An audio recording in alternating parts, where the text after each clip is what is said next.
Strange lights in the sky. Look, it's lit. I have no idea what that was. Objects moving at incredible speeds, breaking the laws of physics. That shot down to the ground at light speed. Craft from another world. They're real. They're here. The truth is out there, and we need to know. Can anyone discover the truth behind UFOs?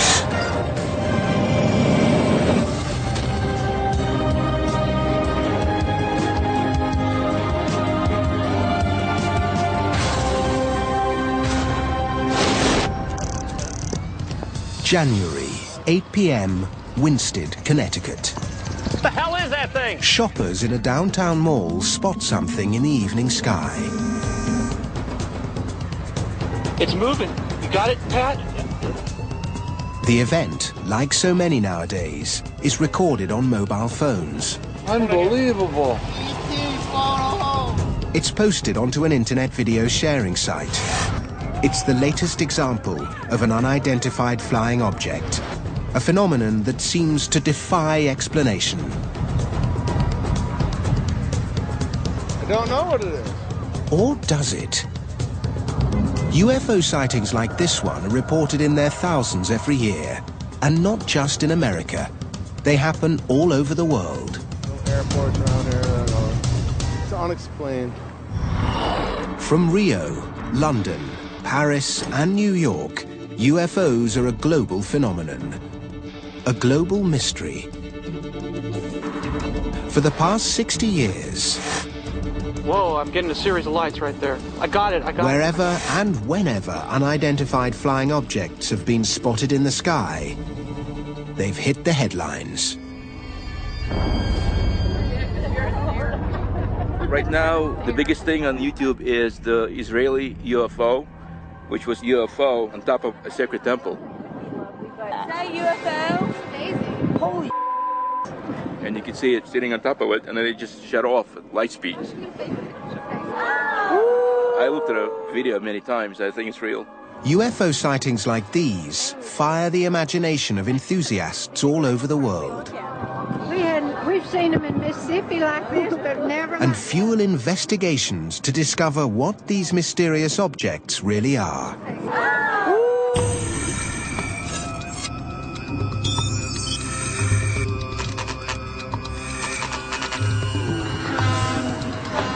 In Rachel, Nevada, a small group of men and women who hunt down the clues to help identify strange objects in the sky are gathering.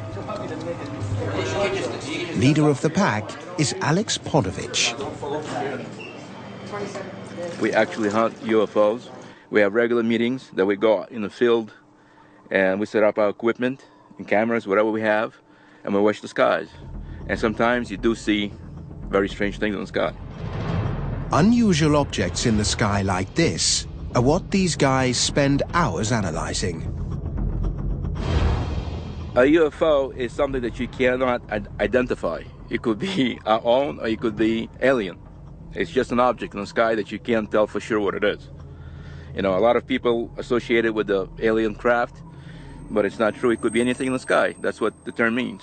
It's just a phenomena that does not go away. It's kind of like a snowball, and it just gets bigger and bigger. And it's very enjoyable. Pat Travis knows all about UFOs. She's the owner of the Little Ailey Inn in the Nevada desert, the unofficial capital of ufology. It's a mecca for UFO hunters for a good reason. There has been a lot of sightings of craft, of phenomena that no one can explain. There's been craft that have done maneuvers so fast that it's unbelievable. I believe that we cannot be the only beings in this entire magnificent universe. It has to be more. I will always believe that. She thinks UFOs are alien, a view held by some who investigate sightings. First of all, they're real. They're here. And the truth is that they created us. We need to know as a human race where we came from, what our origins are. Discovering the truth has been the focus of ufologists for decades, but it's not easy. UFOs are not something called up on demand.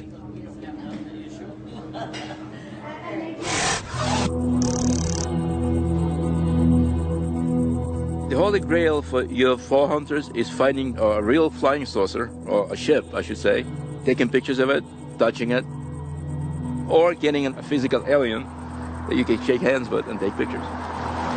Today, Alex and his crew are taking a trip down Nevada's extraterrestrial highway to try to find a UFO.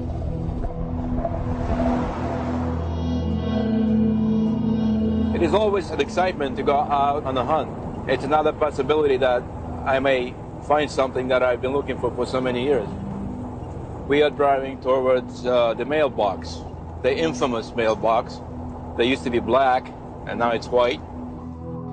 The mailbox is a destination that's passed into UFO folklore. It's a location that's had more than its fair share of UFO sightings.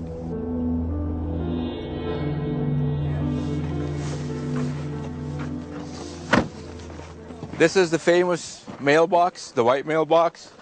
And these are the UFO hunters. They'll be with us here tonight. Hopefully we'll find something up in the sky. You guys need any help? This UFO hunt is a challenge that's brought the group in plain sight of the security forces that monitor movement around one of the most secretive places on Earth. A US Air Force operating location near Groom Lake, Nevada. Better known as Area 51.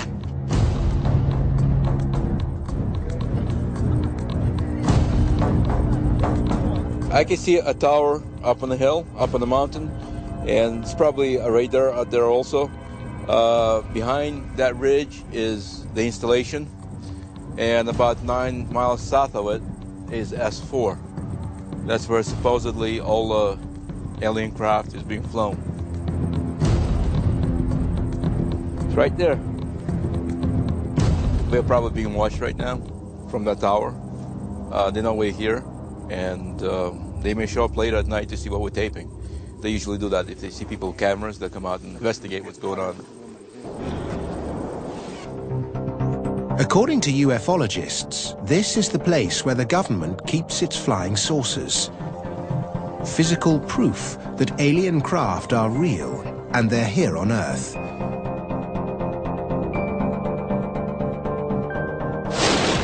The incredible claim made headlines in the late 1980s, thanks to this man. I'm Bob Lazar. In 1988, physicist Bob Lazar told friends he'd seen flying saucers when he was working on a top-secret project at Area 51. There is physical evidence which proves that there is life elsewhere.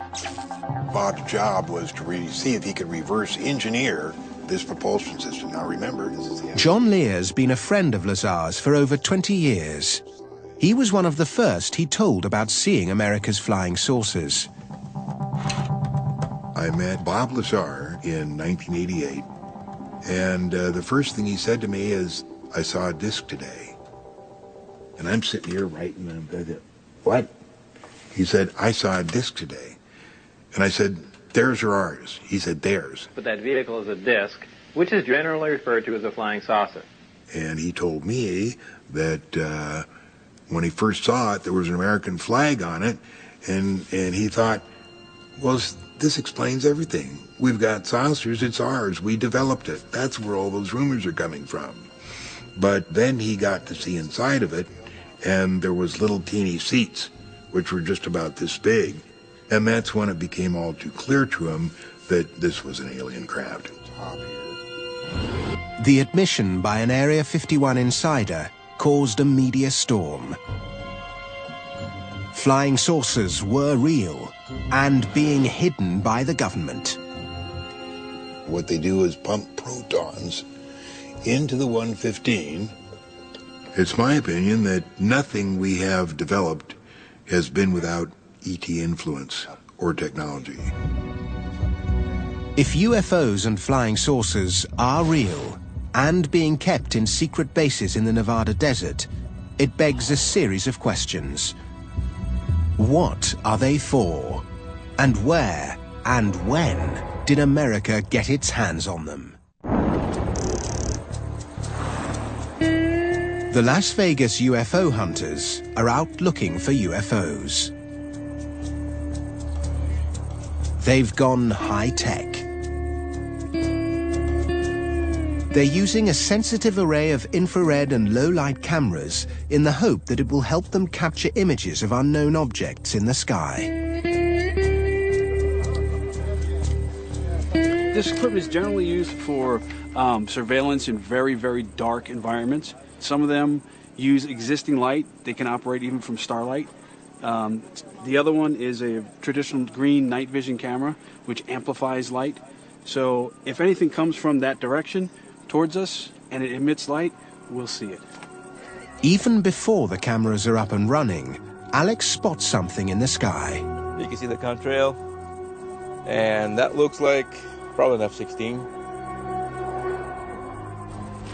What do you think we're going to see out here tonight? Well, I'm hoping to see something that was engineered back, reverse engineered from alien technology. Almost ready. Almost there. If you had the infrared, we may be able to see some things that we can't see with our eyes. Maybe they're not still supposed to be seeing. We're not supposed to be seeing. So that gives us a chance to look behind the veil. Is this legal? Yeah, it's perfectly legal. Okay. You're on public land. Okay. If you get arrested, you don't know me.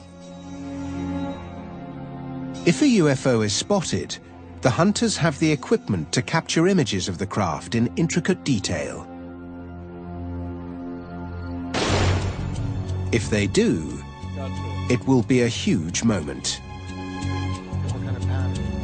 need to make it work. These are our eyes tonight. Well, that was close. Hopefully we'll see some strange lights up there that move in kind of a zigzag way or moving really fast. Look over here, this way. I hope to see a spaceship, actually, if it's possible. In the darkness, the hunters spot something off in the distance. Is that thing right over there? It's too dark for conventional cameras to pick out. But what about the low-light ones? It was just moving. It disappeared. Dropped like a stone right over there. Oh, it was a big light. Oh, that was beautiful. Look, it's lit. Right there, right there. You see him? He's orangey red. 1 o'clock. Has the infrared and low-light camera rig captured it? Okay. Now this just happened. Right above the 2, you'll see on our third camera, a light comes up. And then right here is another one. And they both stay up for just about the same amount of time and then disappear. Not moving, they were stationary. And they were there and then they were gone. And that was not a pixel on the screen, that was not a malfunction. They've spotted something, but they don't know what it is.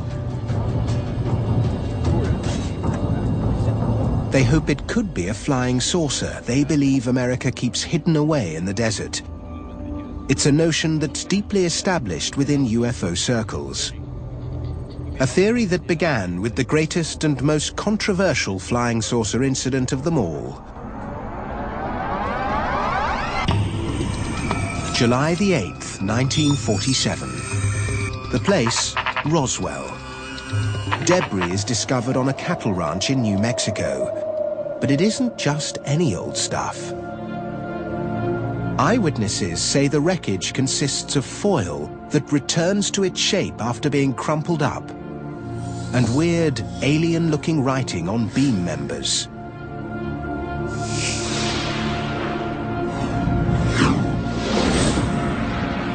A UFO legend is born.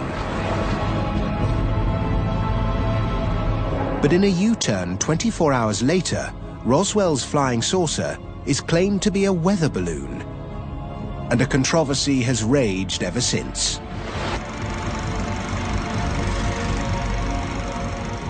The interesting thing about the Roswell story is that regardless of whose side of the story you believe, the Air Force, the UFO research community, everybody agrees that some sort of object or device came down and was recovered.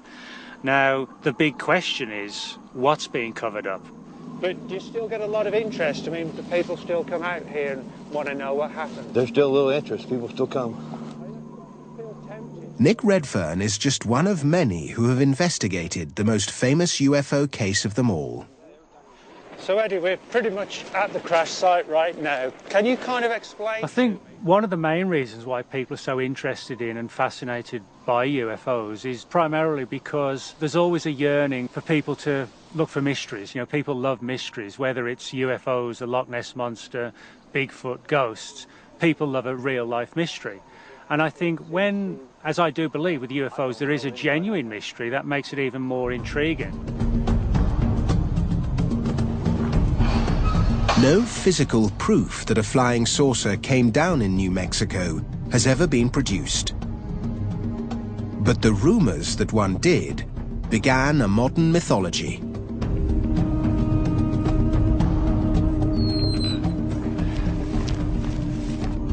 So, Eddie, this is really where all the evidence was brought. What happened was that when flying saucer sightings began in '47, it was something totally new. Never been seen before, so people were fascinated by it. The Roswell UFO incident set the scene for an incredible explosion in sightings across America. Over the next 50 years, UFOs grew into a global phenomenon. And now, the reason why is about to emerge.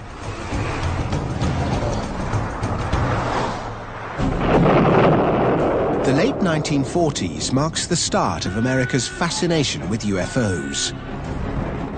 An obsession that coincided with its Cold War with the Soviet Union.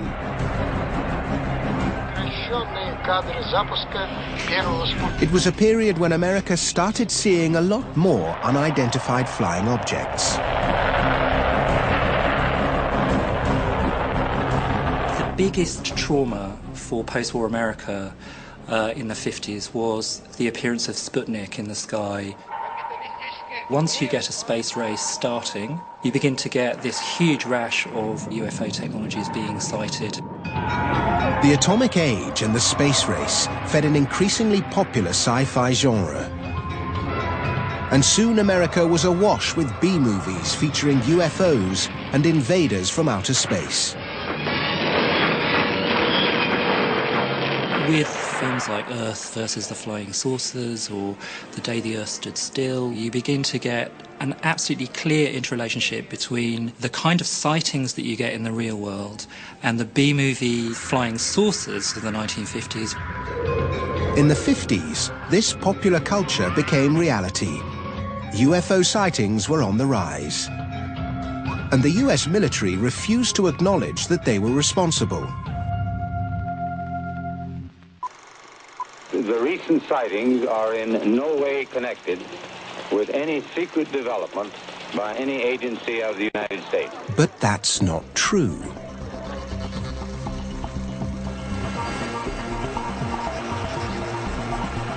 Back in the 1950s, the Air Force, there's no doubt, was working on projects to try and build circular-shaped aircraft. One of these was known as the Avro car. You know, it looked pretty cool, like this silver, shiny, flying saucer. At the height of the Cold War, both the Soviets and Americans were building experimental machines they hoped could win global supremacy. America's Avro car was one such experiment. It's a very sexy-looking machine with a bubble dome. Never went higher than a couple feet off the ground, despite having about 3,000 horsepower. The Avro car inspired Paul Moller, an engineer, to build his own version of a flying saucer.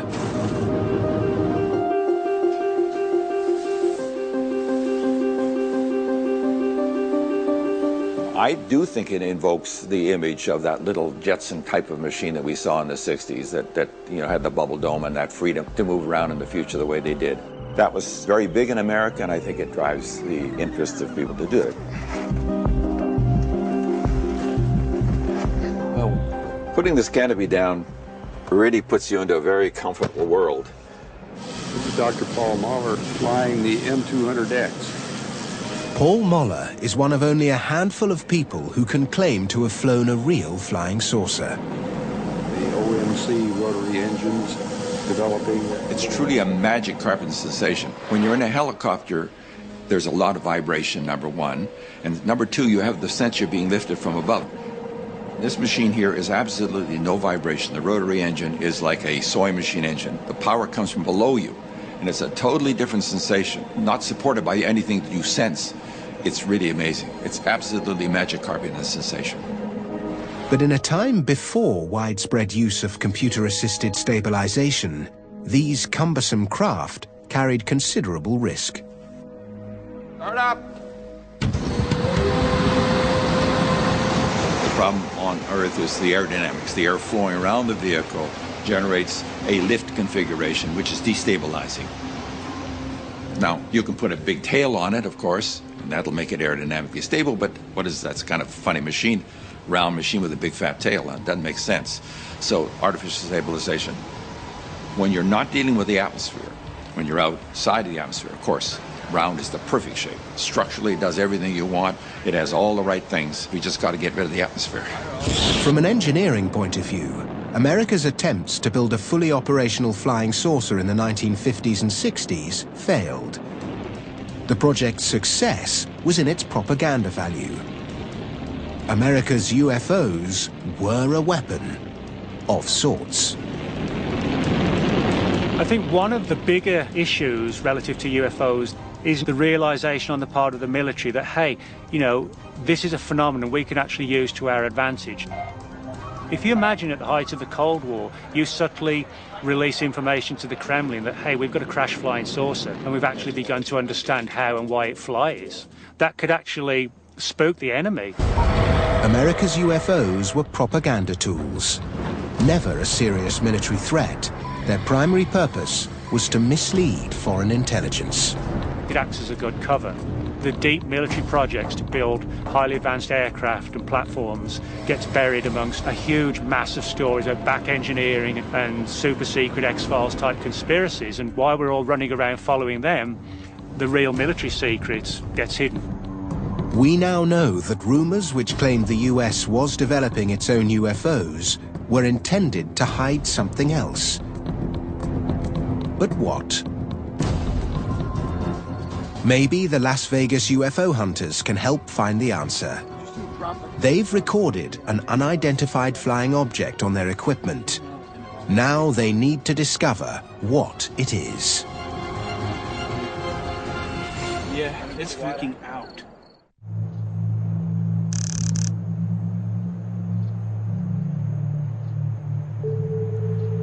Peter Merlin knows a lot about what goes on in the sky over the desert.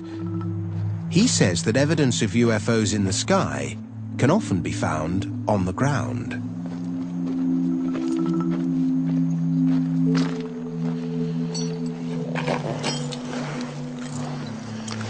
One of the things people see around Area 51 are strange configurations of lights in the sky, glowing golden orbs, things like that. A lot of the time they're seeing these things. This is an Air Force anti-infrared flare. It provides a heat source to decoy heat-seeking missiles. And they look very strange to people on the ground because they seem to hang in the air or move in strange ways with the air currents while glowing and sputtering. The deserts are littered with thousands of these things. These account for a lot of the unusual light sightings in the night sky over Nevada. But Las Vegas's finest don't buy that explanation of what they've seen. They think it doesn't fit. It moved. That light moved. Right there. Yeah, I see it. Yeah, it's on and just faded out. You know, there's a lot of military aircraft up there right now. They're doing the exercises and they're dropping flares.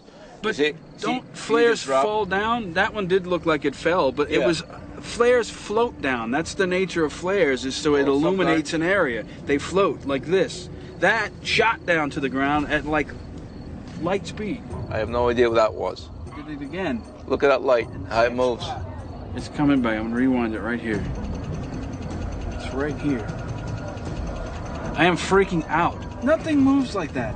That's strange. So it's sort of half imagination. What the hell was that? Was that a bomb? Probably. You sure? Yes, I think they're targeting your car, your vehicle. That's not funny, dude. The experienced UFO hunters are stumped. They've spotted an unidentified flying object over Area 51. But people like John Lear aren't surprised by sightings like these. They maintain there's a simple explanation. There is nothing that we have developed that hasn't been influenced by ET. They've given us everything. From Roswell, we developed such things as transistors, fiber optics, and things like that. Have the UFO hunters seen one of the reversed engineered UFOs Bob Lazar talked about in the late 1980s?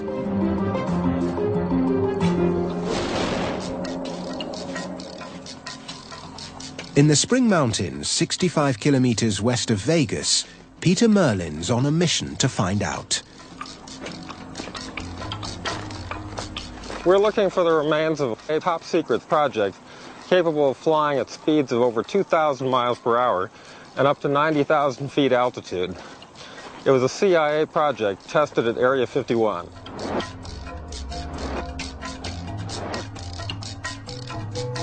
The question is, was this project based around UFO technology?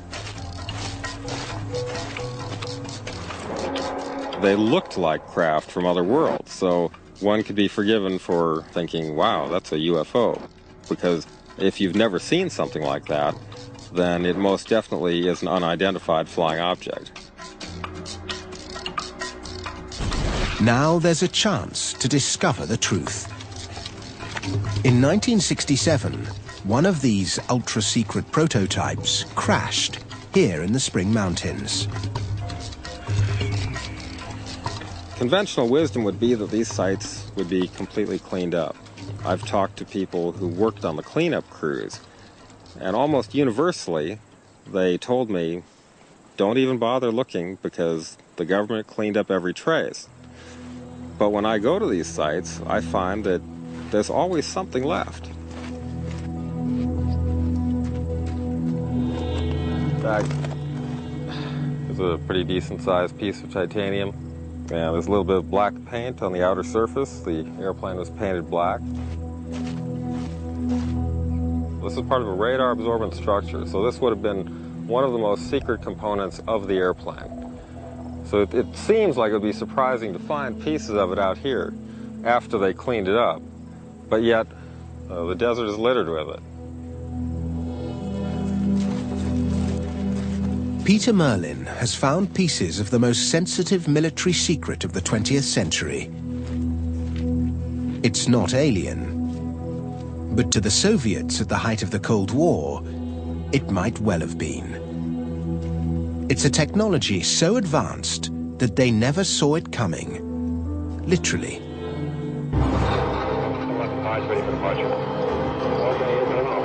America's stealth aircraft, introduced in the 1980s, changed the rules of aerial warfare.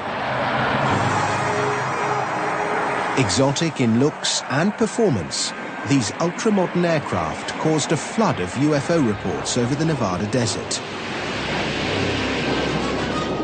But stealth aircraft can't possibly be responsible for all UFO sightings worldwide. What strange craft triggered the others? Now, with modern technology, it may be possible to figure out what they are and where they come from. In today's world of high-tech gadgetry, machines that perform the simplest of functions can often be mistaken for UFOs. This is an Aerobot. It's been designed by Paul Moller, the man who built and flew the M200X flying saucer.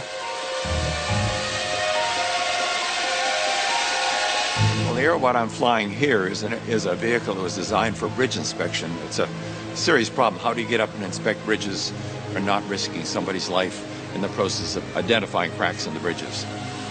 The US Air Force has used these experimental machines for aerial surveying tasks. It's an unfamiliar technology. These are exactly the types of objects that draw public attention and could be mistaken for UFOs.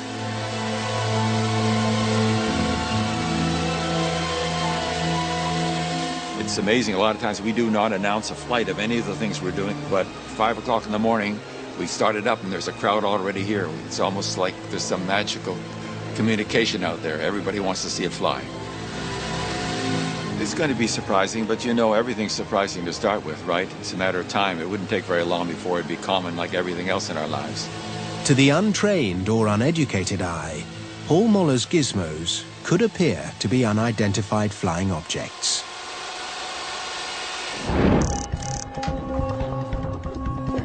But figuring out what it is that people really see in the sky when they report a UFO is the job of this man. Mark D'Antonio is a chief analyst with Mutual UFO Network, an organization which investigates unexplained sightings. When someone sees something, there's a variety of ways in which they can record it. This cell phone video showed up on the web, and just since late last night, it's already had 187 views. This is basically available for the world to see. It's the UFO recorded over Winsted, Connecticut. Mark's job is to analyze the footage and try to identify what it is. In the majority of cases, what he discovers surprises people. As anyone can imagine with UFO imagery and video, we're going to get a lot of images of things that are actually flying. You have aircraft, insects, birds, occasional rock, or other things flying through the air. And we see a lot of those photos. You know, we'll see frisbees photographed at odd angles. I mean, things like that. For example, take a look at this one. On his database, he's got hundreds of examples of typical UFO shots. Somebody took a picture of an aircraft. But it's a known object. Obviously, it's an aircraft, and that's not a problem. But you see this shape in here. You see this streak right here, and then you see two appendages. One set here, one set there. Okay, this is classic because this is a very out-of-focus object very close to the camera. This is an insect. It's a common example of how a UFO can be captured on film, but never actually seen. Sometimes these objects aren't even flying at all. Many times people photograph things genuinely because they need them for work or whatever, but then later when they review the pictures, they see something odd because they didn't see it when the photo was taken. In this particular case, over here in the corner, these two objects showed up, and they were submitted as two objects that were not seen when the photo was taken. I looked at that and I started laughing. I said, you know, this makes my day. Because what that is just a staple. 95% of all the UFO material sent into Mark for analysis turns out to be known objects, simply misidentified or captured in an unusual way. The UFOs typically become IFOs, identified flying objects, and they turn out to be planes and helicopters and atmospheric phenomena and celestial bodies like meteors and all kinds of things. But what about the sightings that can't be categorized so easily? All the other imagery that we've looked at so far have been in that 95% known category that we've talked about before, you know, aircraft, insects, flares. In this particular case, this is a true UFO. This is an unidentified flying object. It's a true unknown. It's one of those that has been subjected to all the analysis already by far more than just me. True unknown. Most of what we're talking about is some very small percent of unidentifieds. It's this small residue that everybody is really fighting over. And of course, if the believers are right, if even one of those is really, really, really real, then extraterrestrial craft are real. It's a view that's dogged the UFO community from the beginning. Something flying in the sky that is unidentified and is an object isn't by definition an alien spaceship. There's no reason why in 2011, if somebody sees a circular craft in the sky, that has to be built by aliens. And here's proof. Winsted, Connecticut. Spectators in a dimly lit car park spot a strange object in the sky over a Stop and Shop mall.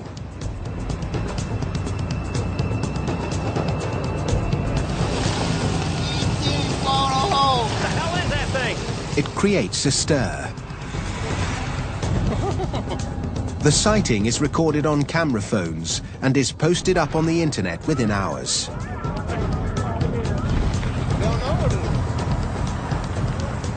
It's been spotted where there are no reports of any air traffic. There are no blimps or advertising craft in the vicinity. To all present, it's an unidentified flying object. Unbelievable. The problem is that as the technology advances, it becomes easier and easier to hoax things that look really good. Whereas, say, 30, 40 years ago, a good UFO photograph may actually have been a real UFO photograph because it was hard to fake. Today, you know, a really good UFO could be some spotty 16-year-old teenager in his mum's spare bedroom putting together a piece of footage, putting it on the internet and laughing at all these wide-eyed UFO researchers. 50 seconds. Okay, coming in. This UFO is a hoax. Good. Connecticut's latest flying saucer sighting started life in a basement workshop a little over 24 hours before. Okay, lights. Good, there we go. One there. It's an experiment thought up for this investigation by MUFON analyst Mark D'Antonio. There's so much available off-the-shelf technology that allows you to put together a craft in no time at all that people can mistake, misidentify. It makes our job very difficult in trying to discern what's real, what's not, because the unknowns are out there, and that's what we're after. But this isn't a case of the gamekeeper turning poacher. Mark D'Antonio is on a mission. It's this guy. I think it's really critical that people understand what types of things they are seeing in the sky, whether it's a meteor or it's a four-bladed quadcopter with lights. There's thousands of these out there now. Thousands. We have to show people what these are, because too many people are reporting these and then think they've had a life-changing event, when in fact they were looking at someone fooling them. We want to raise that public awareness. That's very important. And we want to expose the hoaxers for who they are and show with this how that works. It's pretty neat. All right, here we go. Okay. The Winsted UFO sighting has been explained. It's one of the 95% that are. But what about the 5% that remain unidentified? Doug Wilson is at the sharp end of UFO sightings. He's a field operative for MUFON. With 30 years of experience as an investigator, I can usually tell within a few minutes of an interview what the chances are that I'm looking at a planet, an aircraft, or what have you, regardless of how adamant the witness might say this was not an airplane. Do we have a case where you can honestly say I've exhausted everything and yet I don't know what it was? It happens. In such cases, Doug knows why a lot of people instinctively make the link to outer space. I think people do feel the need to have an explanation for everything. We've got Star Wars, Star Trek, any number of science fiction that people look at and they think automatically outside of the Earth. And so if you don't give them an answer, they will come up with one on their own, and frequently it is extraterrestrial. Blockbuster movies and hit TV shows may have kept our appetite for UFOs alive, but it's been the lack of disclosure and sightings that defy explanation that really fuel our search for answers.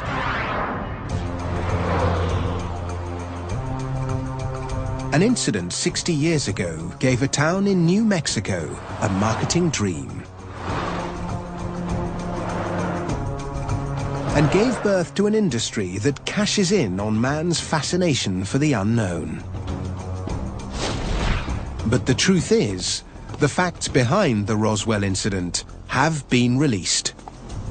I think the best explanation for the entire Roswell incident was it was a physics experiment that got lost, and that led to some unintended consequences. Today, the official explanation for Roswell is the crash of a top-secret listening device codenamed Project Mogul. These balloon trains were huge assemblies. We've got a picture of one right here. It was 600 feet tall. It was about half the height of the Eiffel Tower. Unlike those who maintain a flying saucer crashed, physicist David Thomas has evidence that supports the official version of events. This is a small replica of the I-beam that was found in the Roswell debris. These strange markings are the key to unlocking the UFO mystery. It's not alien writing, as some believe. It's something much more down to earth. And crucially, it links it to Project Mogul. They were made for the Army Signal Corps by a toy company in Manhattan called Merrick Manufacturing. And the reflectors were a little flimsy, and when the Army Air Force said, can you make them stronger, they applied some tape they had sitting around the toy factory. And this tape had these strange, colorful, sort of hieroglyphic symbols that could have been interpreted as alien writing. It's exactly the same design described by eyewitnesses. But instead of being alien writing, the truth is, it's toy wrapping tape. Despite the evidence, it isn't enough for some people. 60 years of speculation can't be swept away so easily. No one's going to hide a weather balloon coming down. There's no point. And even a Mogul balloon, there are examples of Mogul balloons coming down elsewhere in the US in the summer of '47. They weren't subject to stringent security like the Roswell event was. So I think for me that rules out a Mogul balloon. The real truth behind the most famous UFO of all time may never be universally accepted. But the facts reveal that in the vast majority of cases, an explanation for most UFOs can be found. Simple misidentification, atmospheric conditions, hot air balloons, hoaxes, even staples can all become unidentified flying objects. But the question remains, what are those that stay unidentified? There are those people who understand that while there are a lot of mystery lights and things happening in the sky, some of them of a perhaps clandestine nature, there's no good evidence that any extraterrestrial craft is visiting the planet Earth. Believers will still hunt for the evidence. Light speed. That one, the last one, it's right here. In my opinion, the truth behind UFOs is that, first of all, they're real. They're here. Roswell, New Mexico. Something did crash, and I do believe that it was a alien spacecraft. But for those of us who just look to the skies and wonder, 80 to 90% of all UFO sightings are explainable. But as a rational person trying to keep an open mind, I would have to say that there is no reason to believe that aliens could not be here.